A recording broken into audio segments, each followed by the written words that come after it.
Tales from the Beachside, a tribute to museum volunteer Barbara Zafuto. Today, Barb takes the Flagler Avenue walking tour to the first Coronado school. Started in England as a reaction to too much industrialization. They said all the houses look alike, nothing new, and they don't look like they were built by craftsmen. So this is their idea of an English craft style. Now these were built by wealthy people who owned the cottages along the ocean, and they'd come down here for the winter, and if there was a rainy day, there was nothing for the poor children to do. So first they built this one, and they could play cards and they could do all kinds of stuff. These were situated differently. They were farther to the south. And then later, as the kids got older, they built the second one because that one has a stage in it, so they can do little productions and things. But if you look at them, those were wooden. These have a shingle, and then board and batten, and then a shingle that flares out again. And then look at the window frames. They're not rectangles, they're trapezoids. And look at the front porch. The idea is you should be able to see all the rafter tails, and you can. And it's quite an interesting building because it hasn't changed much, except they pushed the two buildings together.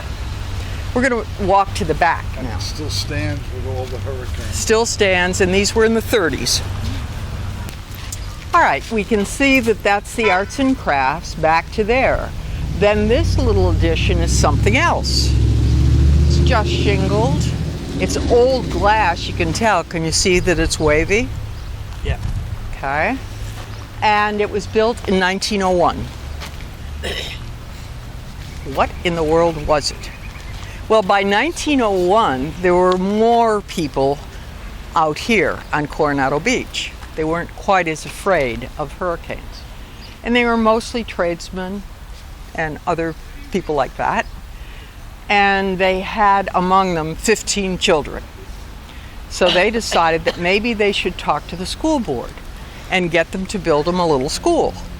So a couple parents went to DeLand, which is where the Board of Education was and still is, and they presented their case. 15 kids, and they would have to walk over the bridge, which by the way was a toll bridge, a penny each way, and then walk all the way over to New Smyrna, then walk to Live Oak, which was quite a hike, especially for the little ones.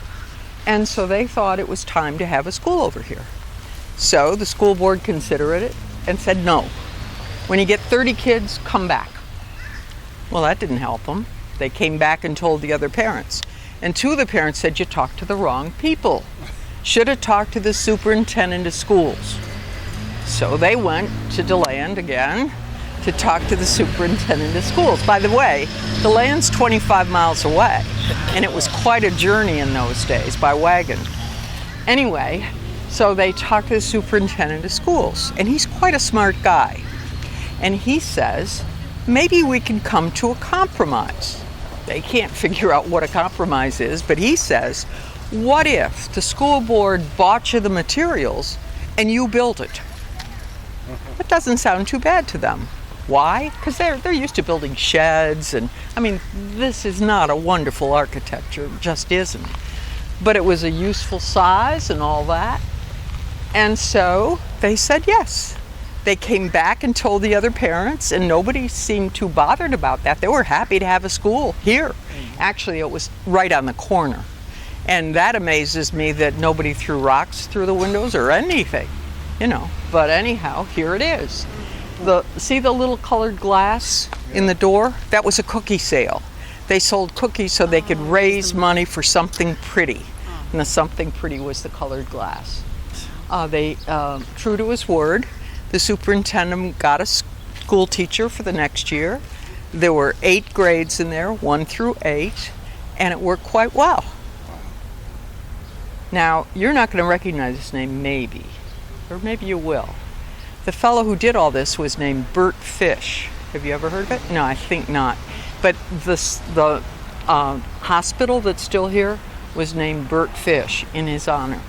He was a smart guy.